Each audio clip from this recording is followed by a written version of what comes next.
அனைவருக்கும் வணக்கம். உங்கள் அனைவரையும் தஞ்சை சமையலறையில் சந்திப்பதில் மிக்க மகிழ்ச்சி. இன்றைக்கி நம்ம பார்க்க போகிறது வெண்பொங்கல். கோவில் எல்லாம் கொடுக்குற பிரசாதம் மாதிரி வீட்லேயே நம்ம எப்படி செய்யலான்னு வாங்க பார்க்கலாம்.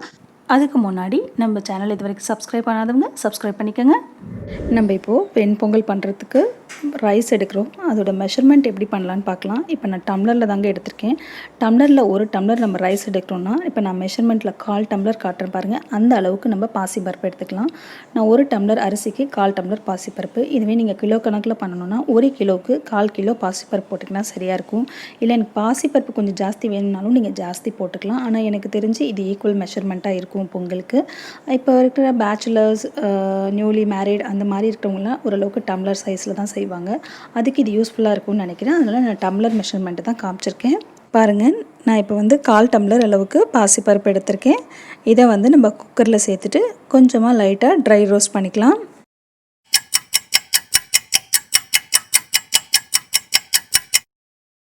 பாருங்கள், நம்ம பாசிப்பருப்பு நல்லா ட்ரை ரோஸ்ட் பண்ணிட்டோம். நல்லா வாசனை வருதுங்க. அந்த பாசிப்பருப்பு ரோஸ்டான ஸ்மெல் வருது. இந்த ஸ்டேஜில் நம்ம ஆஃப் பண்ணிடணும். கருக விட்டுறக்கூடாது. இப்போ இது கூடவே நம்ம அரிசியையும் சேர்த்து ஒரு 15-30 நிமிஷம் வரைக்கும் ஊற வச்சுக்கலாம். அந்த மாதிரி ஊற வச்சு செஞ்சோன்னா பொங்கல் நல்லா சாஃப்டாக இருக்கும். சீக்கிரமாக அரிசி வெந்துடும். அதுக்காக தான் நான் இப்போ பாசிப்பருப்பையும் அரிசியும் ஊற வச்சு கழுவி எடுத்திருக்கேன்.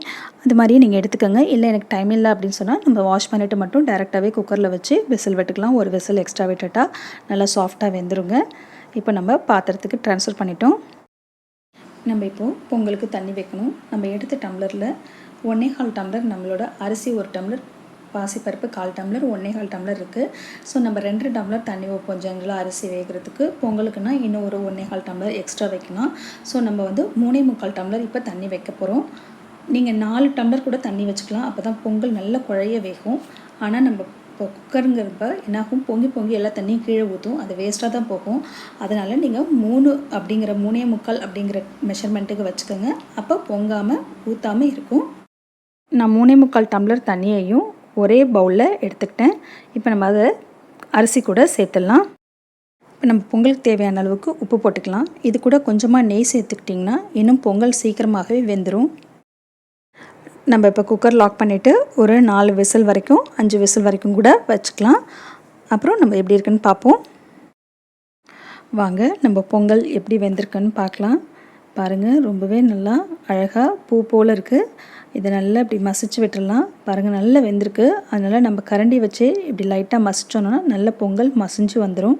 பொங்கல் உதிரியாக பொலலாம் இருக்கக்கூடாதுங்க. பொங்கல்னால் நல்லா மசிஞ்சு நல்லா சாஃப்டாக இருக்கணும். இப்போ பாருங்கள், நம்ம பொங்கல் நல்லாவே சூப்பராக வந்திருக்குது. நம்ம இப்போ பொங்கலில் கொஞ்சம் இதை ஆட் பண்ணோன்னா ரொம்பவே பொங்கல் டேஸ்ட்டாக இருக்கும். ஒரு 2 டேபிள் ஸ்பூன் அளவுக்கு தேங்காய், ஒரு பச்சை மிளகா, ஒரு துண்டு இஞ்சி, கொஞ்சம் போல் மிளகு கொஞ்சம், இது எல்லாமே ரொம்ப மசிய வேணாம். அப்படி 1-2 உடஞ்சா போதும். அந்த மாதிரி மிக்சியில் நம்ம உடச்சி எடுத்துகிட்டு வந்துடலாம். நம்ம இப்போ அரைச்ச தேங்காவை இது கூட சேர்த்துக்கலாம். நான் பாருங்கள் குறைன்னு அரைச்சிருக்கேன். இந்த மாதிரி தாங்க அரைச்சிடணும். இது கூட சேர்த்து நல்லா கிளறி விட்டுக்கலாம். நீங்கள் வேணும்னா தண்ணி ஆட் பண்ணிக்கோங்க.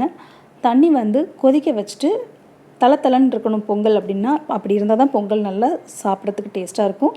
அப்போ நீங்கள் ஒரு 1/2 டம்ளர் தண்ணி கொதிக்க வச்சு சேர்த்துக்கோங்க.